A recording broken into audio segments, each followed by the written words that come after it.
Hello दोस्तों, नमस्ते, जय माता दी। अपने चैनल सोनम ऑडियो लोकगीत में ऑडियो लोकगीत दोनों पे आप लोग का स्वागत करती हूँ। छोटा सा बहुत प्यारा कृष्ण शोहर गीत लेके आई हूँ आप सबके लिए। तो आप लोग सुनिएगा और फुल वॉच करिएगा। कमेंट बॉक्स में जरूर बताइएगा कि हमारा गीत आप सबको कैसा लगा। अच्छा लगा हमारे चैनल को लाइक, सब्सक्राइब, शेयर, कमेंट जरूर कीजिएगा। और सभी भाई बहनों से रिक्वेस्ट है कि हमारे चैनल को ज़्यादा से ज़्यादा प्यार दुलार दीजिए और अपना आशीर्वाद दीजिए, हमारे चैनल को आगे बढ़ाइए। तो चलिए मैं सुनाती हूँ, आप लोग सुनिए।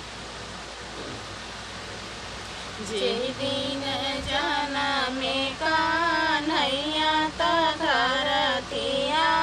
नंद भाई धरतिया नंद भाई हो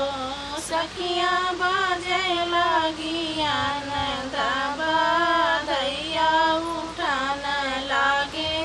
सोहर उठान लागे सोहर हो सखिया बाजे लगिया नंद बधैया उठान लागे सोहर उठान लागे सोहर हो बुटुर एक जोगिया दुअरवा हमरे आवई दुअरवा हमरे आवई हो जोगिया कावन जरूरत तोरे लागी आंगनवा हमरे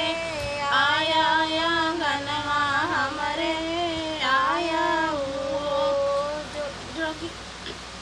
जोगिया कावन जरूरत तोरे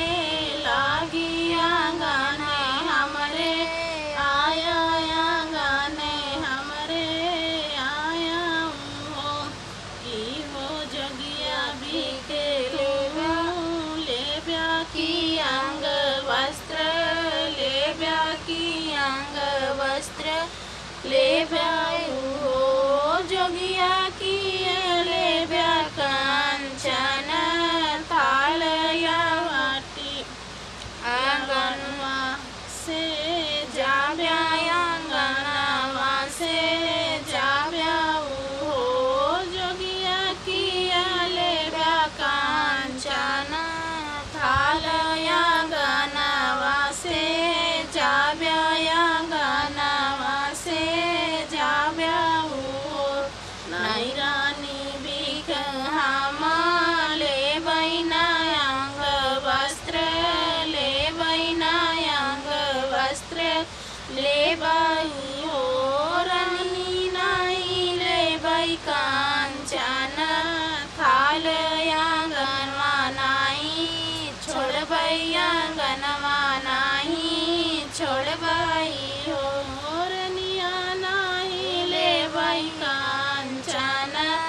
थाल आंगनवा नहीं छोड़ बाई आंगनवा नहीं छोड़ बाई हो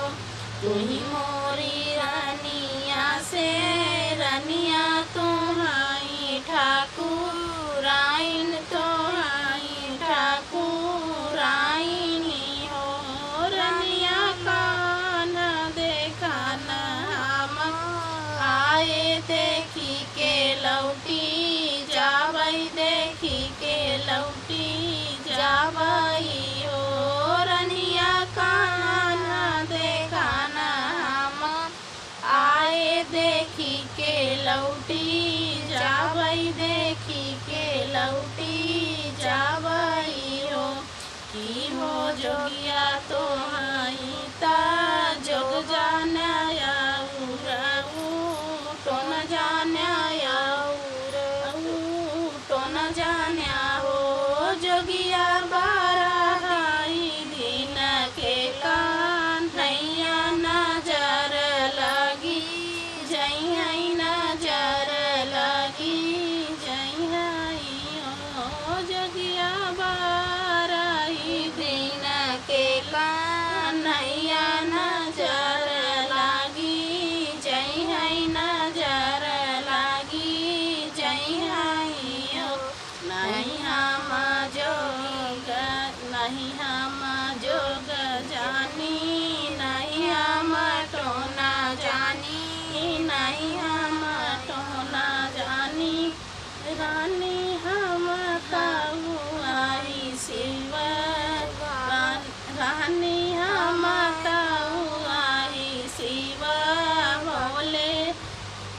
देखन हम आए, देखन हम आए